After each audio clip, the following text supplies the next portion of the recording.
Welcome to this deep dive. Today, we're unpacking something incredibly profound and honestly, a little bit painful. Just picture this for a second.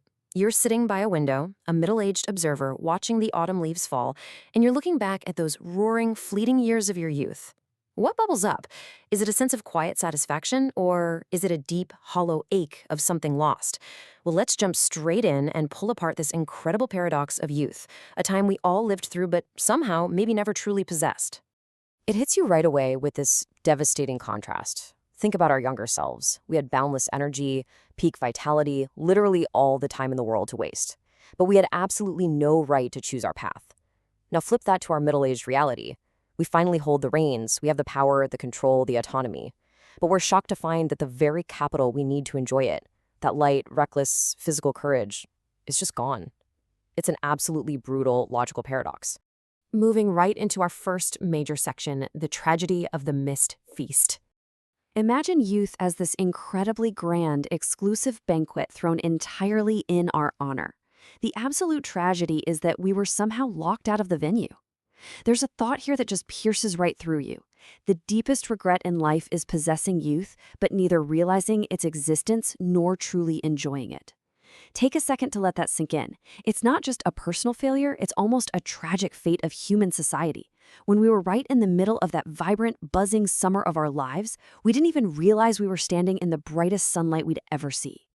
So what's the root of this? That brings us to section 2, the absence of power. Why exactly were our younger selves barred from our own feast? The answer comes down to this idea of invisible restraint. Growing up, there was this suffocating, all-encompassing firewall.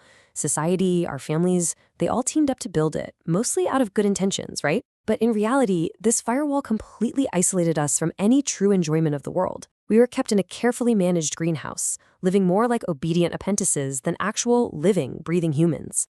And the way this firewall worked is honestly chilling when you look back. Our youth was totally toolified. Instead of being allowed to bloom, we were crammed into endless exams. We were reduced to just a number in a class ranking. We were trapped in this incredibly long, rigid academic pipeline. Our most radiant years were literally used as collateral for some distant, promised future. We were peaking in hormones and vitality, yet completely stripped of every single ounce of autonomy. This takes us to section 3, the dangerous date. Why is the adult world so terrified of young people actually being free? Well, look at the massive gap between what youth wants and what adults allow. Authentic youthful freedom is all about high-density sweetness. It's wild danger, reckless trial and error, completely rebelling against the established order. It's raw and intoxicating. But adults? They force this vacuum-sealed specimen reality onto us. Sure, it's safe. It prevents irreversible harm. You're constrained and obedient. But a vacuum seal kills the very thing it preserves, turning a vibrant life into a sterile, preserved mummy. We were all fed that same old lie, weren't we? Don't enjoy things now so you can enjoy them even more later. It's the ultimate gospel of delayed gratification. But there's a huge, fundamental flaw here. It assumes our capacity for joy stays exactly the same as we age. It completely ignores the reality that certain intense, concentrated joys can only ferment in the hot blood of a 20-year-old. By the time the later finally arrives, our bodies and minds have simply expired on their ability to taste that specific raw sweetness. Which perfectly sets up section 4, the belated awakening. Fast forward to today, we're standing firmly in middle age, and we're hit with this heavy, almost suffocating inevitability. The prerequisite for realizing youth is often losing it. It's an absolute gut punch. We grew old in safety, we matured by following the rules, and then one morning, we just look in the mirror and we finally wake up. But that very awakening is basically a eulogy for the youth we never got to have. The contrast in that mirror today is stark. Back then, we had this impulsive courage to just race down a highway in the middle of the night, or drop absolutely everything just to catch a sunset. Now, we're carrying these heavy, tired shells. The collagen is fading. We finally have the financial power to buy pretty much anything we want, but no amount of money can buy back that reckless, boundless vitality. It's a complete physical and spiritual depletion.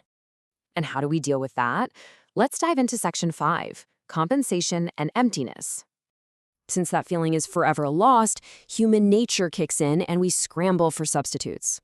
Our current existence shifts from what used to be a natural overflow of vitality into this incredibly hollow state of compensatory consumption.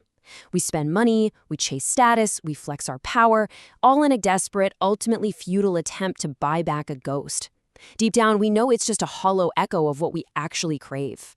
You can see this inner emptiness leaking out in how we mourn. We write these long, melancholic articles. We sit in dark theaters trying to vicariously squeeze out lost feelings from the young faces on the screen. And most toxic of all, we interfere with the next generation. We overplan our kids' lives, trying to completely control them, just so we can somehow vicariously possess the youth we missed out on. It's a tragic, empty cycle. It feels like life carries this incredibly heavy stick. And the cruelest part, it swings that stick the absolute hardest just at the exact moment our youth ends, delivering a blow that reminds us that some things, once missed, are just gone forever. Let me walk you through this final devastating metaphor, the allegory of the sweet date. Imagine life handed you this perfectly sweet, juicy date, your youth, but the adults locked it away in a high, restricted cabinet. So you spend years building a ladder, studying, struggling, working. Finally, you reach middle age. You climb the ladder, you open the cabinet, but the date is completely shriveled. It's dry, it's bitter. You finally earned the right to eat it, but the feast itself has turned to ash.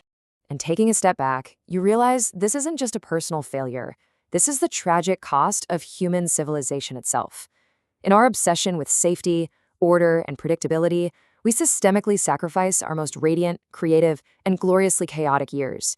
We traded our brightest fire just for the guarantee of growing old safely.